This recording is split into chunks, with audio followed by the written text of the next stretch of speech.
तो जी हम चलते हैं जी ह्यूमन बीइंग साहब की तरफ। सर जी सर, क्या हाल है? सर ठीक ठाक, आप सुनाएं कैसे हैं आप? जी बिल्कुल सही। आज बड़ी स्पेशल चीज मैं आपके लिए लाया हूँ। अच्छा और उसमें अगर आप सिर्फ यार, फज्जे के ज्यादा पाए तो नहीं ले आए आप मेरे लिए? क्या? नहीं नहीं, क्या चीज कह रहे हैं? फज्जे फज्जे के पाए तो नहीं ले आए मेरे लिए? उससे भी मजेदार है। अच्छा चलें। और सूर्य रहमान है गालिब भाई। अच्छा 55 चैप्टर है, इसकी कुछ आयत मुझे नजर आई और बहुत मजे की हैं, अच्छा। बहुत मजे की हैं। उसको हम देखते हैं जरा, और बाकी मैं फिर ज्यादा टाइम नहीं दूंगा और कोई पॉइंट नहीं मेरे पास। सूरह रहमान आ गई जी 55 इसकी चैप्टर। सारी आयतें नानी है आपको, जैसे हाँ बिल्कुल सर, ये आई छोटी सी है ओके। तो। हाँ। अच्छा जी, सारी अगर आयतें मजा हैं। ना, हाँ शुरू से पहली आयत से शुरू करें, एक मैंने अपने सेकंड, पास भी पहले मैं खोली हुई है। जरा इधर निकाल लूँ उर्दू की, क्योंकि इन्होंने छुपाई होती है।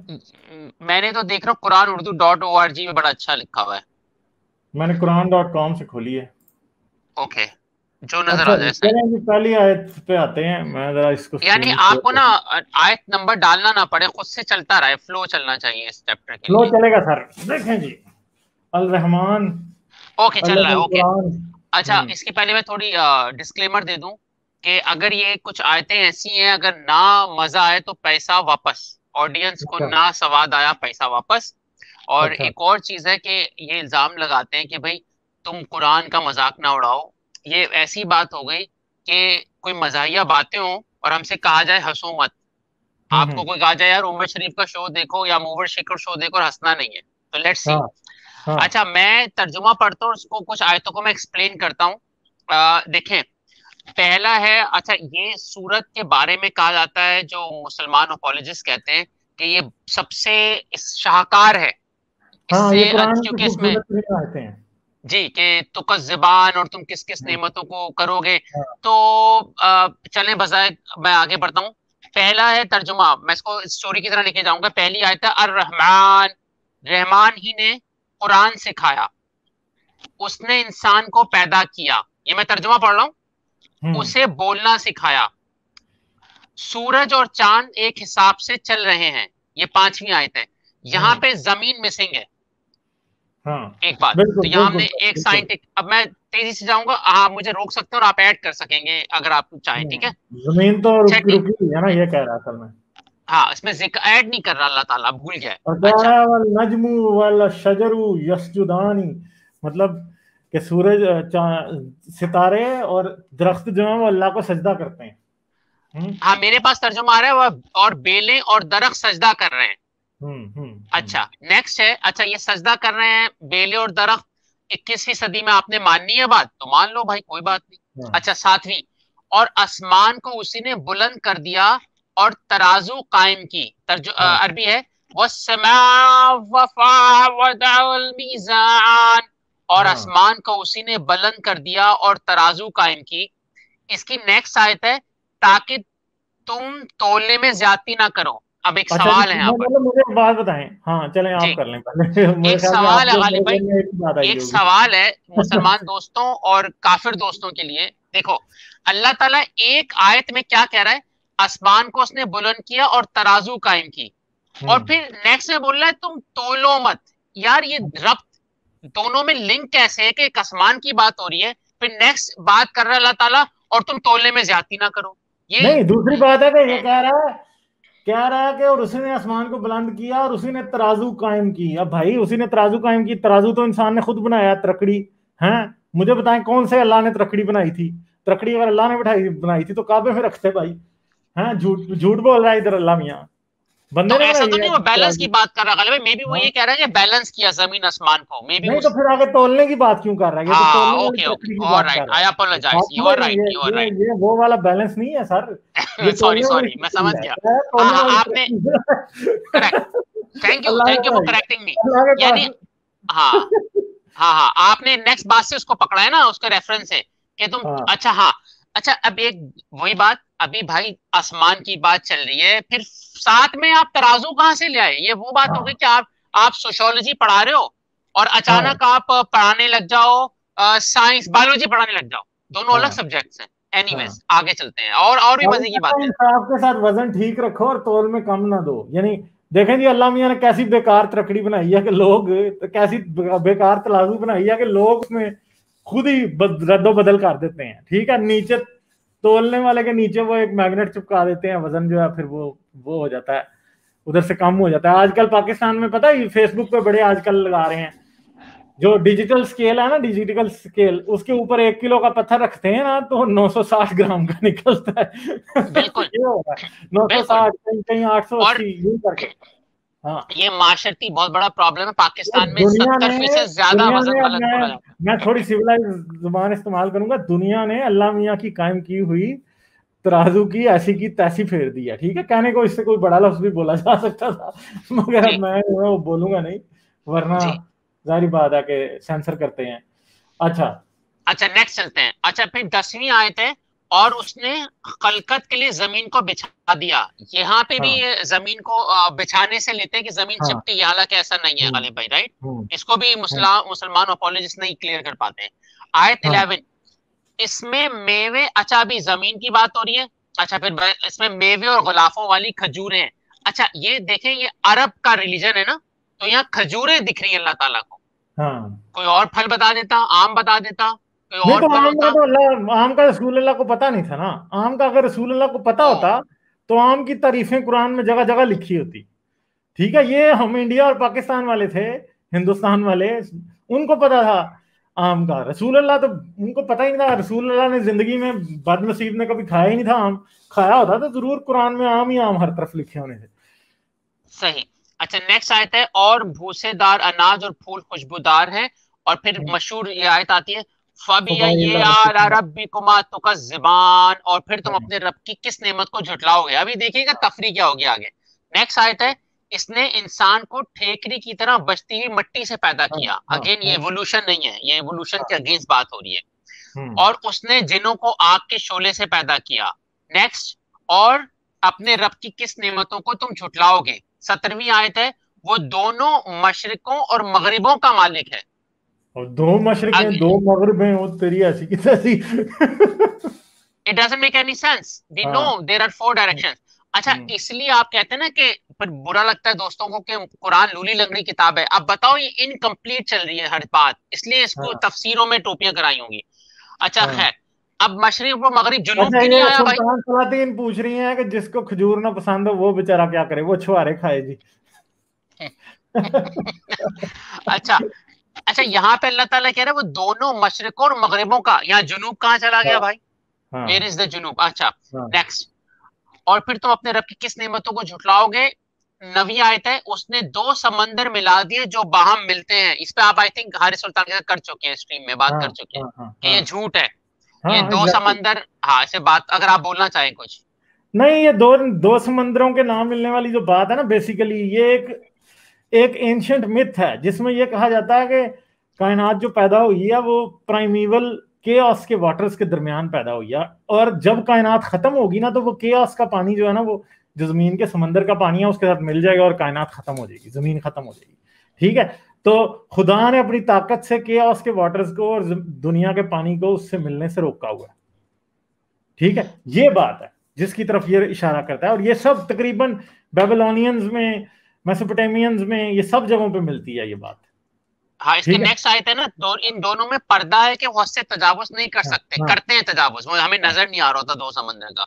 नहीं नेक्स्ट। सर, वो तो मिथ है, मिथ को ये कर रहा है ना एड्रेस। असल में तो ओके रियलिटी ऐसी तो नहीं है ना। ठीक है। और अगर अगर अगर ये मुसलमान कहते हैं कि जी खारा पानी और मीठा पानी मिलते नहीं है जहां पे दरिया समंदर में गिर रहा होता है, यार वो बात बकवास है। क्या होता है, दरिया का पानी ऊपर लग रहा होता है कि नहीं मिल रहा। ठीक है, नीचे वो मिल रहा होता है आपस में, ऐसे नहीं होता कि वो नहीं मिल रहा होता। राइट। नेक्स्ट इसके है, और फिर तुम अपने रब की किस किस नेमत को झुटलाओगे। 22वीं आयत है, इन दोनों में से मोती और मूंगा निकलता है। ओके चलो मान गए हम। फिर नेक्स्ट है, हम्म, फिर तुम अपने रब की किस नेमत झुटलाओगे। फिर 24वीं है, और समंदर में पहाड़ों जैसे खड़े हुए जहाज उसी के हैं। हाँ। किसके हैं भाई, वो अल्लाह के हैं, चलो मान लिया, आगे चलते हैं। नहीं, फिर जहाज कैसे अपने अल्लाह के हैं जी? जहाज, जहाज यहाँ तो जो है ना वो, मतलब दो किस्म के जहाज होते हैं। एक किस्म के जहाज मैं मान सकता हूँ कि अल्लाह वाले हैं, दूसरे किस्म के मैं नहीं मान सकता। वो पहली किस्म के वो जहाज जो अल्लाह कह रहा है कि जहाज अल्लाह के हैं, वो पाकिस्तान में मज़ारों पे दरगाहों पे बेशुमार मिलते हैं।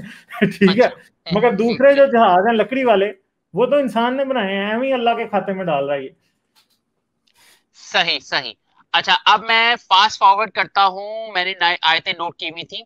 अब हम आ जाते हैं आयत 31वीं, तो बहुत ही जबरदस्त है। अब आप गेम देखें होगा क्या। 31 में अल्लाह फरमा रहे हैं, हम्म। सनफरउलकुम आयतुल तुकलान, ए जिनोइंस हम तुम्हारे लिए जल्द फारिग हो जाएंगे। अल्लाह कहाँ बिजी है भाई। इसका हम्म। मतलब इस वक्त दुनिया में जो गुर्बत है, बच्चे भूख से मरते हैं, कैंसर से मरते हैं, अल्लाह कहीं बिजी है? यही मतलब है ना कि अब जल्दी फारिग हो जाएंगे। मुझे लगता है शायरी को मिलाने के लिए ऐसी बातें की जाती है, इसका हाँ सर हाँ पैर नहीं है। मतलब हाँ। हम तुम्हारे लिए जल्दी फारिग हो जाएंगे, तो अल्लाह बिजी क्या हो सकता है? अल्लाह की कैरेक्टरिस्टिक्स हो सकता है कि वो बिजी हो? नो। नेक्स्ट चलते हैं। अच्छा, और फिर तुम अपने रब की किस नेमत को झुटलाओगे? अच्छा, आप 33वीं आयत जरा चेक करें। ए जिन्नों हाँ। और इंसानों के गिरोह, अगर तुम आसमानों और जमीन की हुदूद से बाहर निकल सकते हो तो निकल जाओ, तो बगैर जोर के ना निकल सकोगे। देखिए, हाँ निकल गया इंसान, चांद पर पहुंच गया। हाँ। राइट, यहाँ पे भी ये बात, अब लोग कहते हैं कि अथॉरिटी के बगैर ही निकल सकते, तो ये बात निकल लिखने की हाँ। जरूरत ही नहीं थी। हमें पता है अल्लाह कुल्ले शाइन कदीर है, हम्म। जरूरत ही नहीं निकल लिखने की हर बात। फिर भूख भी अल्लाह के हुक्म से मिटती है, तो क्या अल्लाह ने ये आयत भी लिखी है कि तुम्हारी भूख मिटती है मेरी वजह से? कई बातें हम्म। मिसिंग है। नेक्स्ट है, और फिर तुम अपने रब की, अच्छा, 34वीं, 35वीं और 36वीं आयत में अगर ना मजा आए ना, फिर इसको मैं क्लोज कर दूंगा। 34वीं आयत है, 34 दोस्तों, फबिया रब्बी कुमा तुकज़िबान, और फिर तुम अपने रब की किस किस नेमत को झुटलाओगे। अगली आयत है आयत नंबर 35, तुम पर आग के शोले और धुआं छोड़ा जाएगा, फिर तुम बच ना सकोगे। नेक्स्ट इसकी आयत है, और फिर तुम अपने रब की किस किस नेमत को झुटलाओगे। हम्म। यार ये क्या आग पे जलाना नेमत है? ये तो कम ऑन ये यार, तो डज धमकी इट है मेक सर। Any sense? है? नहीं नहीं, बिल्कुल ये तो धमकी है। यानी तो उसमें नेमत आप, कहां से आ गई फिर? हाँ है गालिब भाई? बिल्कुल जी, ये तो आग में जलना अगर नेमत है तो फिर तो इस अल्लाह की नेमतें नहीं चाहिए, चल दफा हो यहाँ से। निकलो इधर से। देखिए, अगर ये अल्लाह का कलाम होता तो अल्लाह यहाँ नेमत नहीं लिखता। यहाँ हाँ। क्या कहा जा रहा है कि मैं तुझे थप्पड़ मारूंगा रहमत। और तुझे हाँ ये मैं इनाम दे रहा हूं। ये वो वाली हाँ बात हो गई। तो बस it doesn't make any sense to me as a rational thinker. मुसलमान दोस्त इनको लगता है बहुत अच्छी बात है। अच्छा, लास्ट दो आयतें 70 और 72 भी मैंने निकाली थी। 70 है, 70 आयत है। अच्छा, अब आप देखें, लालच चेक करें, कायनात के मालिक। मुझे तो लगता है, सॉरी टू से मुसलमान दोस्तों, ब्लास्मी ना हो, अल्लाह मुझे थरकी लग रहा है। कैसे? 70वीं में लिखा हुआ है, फहियन्ना खैरातुन एहसाना, इनमें नेक खूबसूरत औरतें होंगी। क्या है यार? जन्नत की बात हो रही है, जन्नत की बात हो रही है भाई। हाँ, हाँ। पूरा ऑब्जेक्टिफाई की कर रहे हो यार, लालच दे रहे हो औरतों का यार। बात। तो फिर अच्छा, फिर मर्दों के लिए क्या बात लिखी? नेक्स्ट आयत मर्दों के लिए हो जाती। खैर, मैं तर्जुमा पढ़ता हूँ, उनमें नेक खूबसूरतें औरतें होंगी, और फिर तुम अपने रब की किस किस नेमत को झुटलाओगे। वो हूरें जो खेमों में बंद होंगी। कम हाँ ऑन यार, ये जन्नत में खेमे भी होंगे? इट हाँ doesn't make any sense, period यार। ये खेमे का हाँ मतलब सौदर में खेमे थे, तो उसको यहां लिख दिया गया है। हाँ। ये था थोड़ा सूर्य रहमान पे तज्जिया। सर, आप कुछ कहना चाहें? कितनी साइंटिफिक गलतियां हैं। और मुझे सबसे ज्यादा फनी गालिब है वो बात लगी कि किस नेमत को झुटलाओगे और तुम्हें आग के पीछे पड़ेगी, ये नेमत है तुम्हारे लिए। और वो दो आयतों के बीच में है, वो दो एहसान के आयत के बीच में बात की गई है। नहीं, वो तो देखे ना कि खैमों में वो घुसी होंगी, अंदर छुपी हुई होंगी। हाँ। तो बस ये खैमों की, उन खैमों के ख्वाब ये देखते रहते हैं हर वक्त। यार अल्लाह मियाँ उधर को पक्का घर नहीं तो बना के दे सकता। एम जन्नत में सैलाब आ गया तो फिर क्या होगा। कोई भी रैशनल माइंड अगर हाँ इस सूरत को पढ़ता है, नॉट विद अंधा अकीदा, उसके लिए हाँ। जानना आसान हो जाएगा किताब क्या है। That's it. अच्छा, अब एक एग्जैक्टली। सवाल है गालिब भाई, छोटा सा सवाल है। आप जवाब देना चाहिए, मैं नेक्स्ट स्ट्रीम में पूछ लूं। पूछें सर, पूछें, छोटा सा है तो फिर सवाल तो। है कि मेरे ख्वाब में हजरत इब्राहिम आए, उनको बहुत अच्छा गुस्सा था। कह रहे तुम अच्छा सिर्फ इब्राहिमिक रिलीजन की वाट लगाते हो गालिब कमाल के साथ, कभी अच्छा। तुम नॉन इब्राहिमिक रिलीजन की भी वाट लगाओ। गौतम बुद्ध वाला रिलीजन है बुद्धिज्म। तो मेरा हाँ सवाल है बुद्धिज्म के बारे में। मैं अच्छा। बुक पढ़ रहा हूँ कंपैरेटिव रिलीजन पे, उसमें बुद्धिज्म पर आ चुका हूँ मैं, उस मजहब पर। और वही अगेन बहुत अच्छी किताब लिखी गई है, पार्शल मतलब अच्छी किताब है, न्यूट्रल राइटर है। अच्छा, इसमें सिद्धार्था जो गौतम बुद्ध का नाम है, वो 16 साल में उसकी शादी होती है, उसका एक बेटा होता है। उसके हम्म। बाद 80 साल में उसकी डेथ होती है, गौतम बुद्ध और नबी से। आई थिंक ये 4,000 साल पुराना है ये रिलीजन ना गौतम बुद्ध का। मेरा आपसे 3 सवाल हैं इसमें छोटे छोटे। पहला कि हम कहते हैं हजरत मोहम्मद हो भी सकते हैं और नहीं भी हो सकते, फाइन, हजरत ईसा हो भी सकते हैं नहीं भी हो सकते। पहला सवाल आपसे, क्या ऐसे शवाहिद हैं कि वाकई गौतम बुद्ध एग्जिस्ट करता था या उसको भी बनाया गया गालिब भाई? एक सवाल। दूसरा, ये इंडिया में क्यों बुद्धिज्म ज्यादा फैला है, चाइना में सॉरी नहीं फैला इंडिया में, चाइना वो कोरिया में क्यों फैला? इसका कल्चरल इशू था या नहीं था? ये दो बातें हैं आपसे, फिर मैं आखिरी में एक बात कर दूंगा। दैट्स इट, दो सवाल हैं आपसे। देखें जी, इंडिया में बुद्धिज्म बहुत फैला हुआ था और मजीद फैलता रहता अगर मुसलमान ना आते तो। जब ये आए इन्होंने अफगानिस्तान के और पाकिस्तान का जो पाकिस्तान जो है आज, ये 100% जो है ना, ये बहुत ज्यादा बुद्धिस्ट लोग थे इधर। इसे आप एक बुद्धिस्ट कंट्री कह सकते थे अगर इस्लाम ना आया होता। और चाइना वाले और बाकी लोगों वाले लोग क्यों बुद्धिस्ट रह गए और कामयाब ये यहाँ पे ही हुआ सिर्फ। मसला ये है कि मुसलमानों की नेवी हमेशा बड़ी कमजोर होती थी, इनको फेंटी पड़ती थी नेवी में, और ये समंदर का सफर करना बिल्कुल भी नहीं चाहते थे। ठीक है, इसलिए क्या हुआ कि बुद्धिज्म चाइना में भी बच गया, ये वहां तक नहीं जा सके ज्यादा आगे। ठीक है। और चाइना में जो उनके एम्परर वगैरह थे वो काफी स्ट्रांग होते थे। चाइना जो है इससे पहले गोरों से पहले चाइना किसी ने उस तरह से फतह नहीं किया, मंगोलों ने किया था, मगर मंगोल भी फिर उनका रिलीजन अपना आ गए थे, कन्फ्यूशनिज्म और दूसरे तीसरे रिलीजन। तो बात यह है कि ओरिएंटल रिलीजन्स, एक तो बात यह है कि ओरिएंटल रिलीजन्स के अंदर जो हिंदुइज्म या कन्फ्यूशनिज्म है, इधर से लोगों के बुद्धिज्म में जाने का चांस मेरे ख्याल में ज्यादा है, क्योंकि वो भी एक ओरिएंटल रिलीजन है मुझे जहां तक लगता है। Correct me if I am wrong, मगर मैं समझता हूँ कि अगर मुसलमानों के पास कोई खास नेवी कभी भी इतनी अच्छी नहीं होती थी और ये हमेशा दूसरी तरफ ही देखते रहते थे, तो इन्होंने कभी भी इस तरफ आके ज्यादा फतह करने की कोशिश नहीं की और ये नहीं जा सके आगे। वरना ये जापान देखें, जापान में इन्होंने कभी तबलीग नहीं की, क्योंकि फैंटी लगाते थे वो आगे थे, वो ताकतवर लोग थे। ठीक है।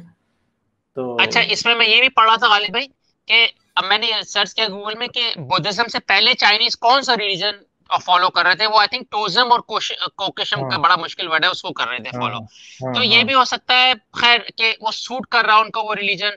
मैं जो पढ़ रहा था ना किताब में, आपने सही हाँ जवाब दिया, एम्परर की वजह से भी हुआ। और इनकी जो मिनिस्ट्रीज थी ना चाइनीज के, जो बुद्धिस्ट थे, वो चाइना में ज्यादा उन्होंने काम किया है, इंडिया में हाँ। कम काम किया, एक तो ये।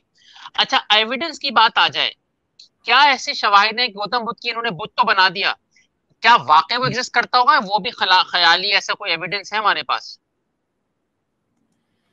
गौतम बुद्ध से तो रिलेटेड स्तूपा भी मिलते हैं ना, पाकिस्तान में इवन के मिलते हैं कि जो ये बुद्धा का स्तूपा है। अब पता नहीं है कि वो वाकई है या नहीं है। अब मुझे असल में मैंने क्योंकि ज्यादा पढ़ा नहीं है बुद्धा की एग्जिस्टेंस एक्चुअल में थी या नहीं उससे बारे में, तो मैं अब कोई हतमी राय नहीं दे सकता इस बारे में, क्योंकि मेरे पास नॉलेज नहीं है इस मामले में। हाँ, दैट इज फाइन, क्योंकि इसके भी स्टोरीज लिखी गई ना गौतम के साथ, हजरत मोहम्मद की लिखी गई हैं, तो ये बड़ा मुश्किल होगा हम्म। कंपेयर करना कि कौन सी स्टोरी ज्यादा सच हो सकती है। हाँ अब मैं आखिर में ये भी मैंने देखा, जब गौतम बुद्ध की डेथ हुई है 80 साल में, तो उसका भी कोई रिटर्न काम नहीं हुआ था, जैसे हजरत मोहम्मद का नहीं हुआ हुआ था। बड़ा इंटरेस्टिंग है, जो ये बड़ी बड़ी लेजेंडरी लोग होते थे पास में, वो लिखते पढ़ने का तो उनको शौक ही नहीं था ना जैसे। वो तो क्राइस्ट का भी नहीं हुआ था सर जी, हाँ, कोई भी नहीं था, तो किसी का भी इसमें नहीं हुआ। मैं हाँ, इसमें मैं एक बात सोच रहा था कि यार Gautam Buddha, I don't know कैसा होगा, क्या बोलता होगा, मे बी वो विलन हो जमाने का, वी डोंट नो। अच्छा, उसके 150 साल के बाद उसके जो मॉन्क्स थे ना, उन्होंने हम्म लिखना शुरू कर दिया उसकी वरना जैसे हजरत मोहम्मद के जमाने में वर्बली कुरान ट्रांसफर हुआ है ना और हदीस से, हम्म गौतम बुद्ध के साथ भी यही हुआ कि ओरली चीजें ट्रांसफर हुई। तो मुझे ऐसा लगता है ये रिलीजन जो फाउंडर होता है ना, उसका कम काम होता है, बाद में जो लोग आते हैं ना वो रिलीजन को पूरा मॉडिफाई करते हैं। इनके पास टाइम हम्म कम होता है, ये मैं सोच रहा था, क्योंकि गौतम बुद्ध ने ना कोई किताब लिखी खास, वो सिर्फ बातें करता हम्म। था। फिर 200 साल बाद क्या हुआ, मॉन्क को जो चीज सूट करी ना, उन्होंने वही इधर का हाँ, रोड़ा उधर उससे का नफे पत्थर, लगाते गए। हिंदुइज्म से कुछ स्क्रिप्चर ले लिए। तो बस मैं सोच रहा था यार, पास के किरदारों पे ना सोचना छोड़ दो और आज की बात करो। आज के हीरो हमारे साइंसदान है। बस ये कहना था। भाई लंबी कॉल हो गई, बहुत शुक्रिया चलें आपका। जी सर, थैंक यू, आते थैंक रहिए, you. It is always nice to have you. ठीक है सर, सेम चलें, sir, likewise. Thank you. Thank you, bye bye.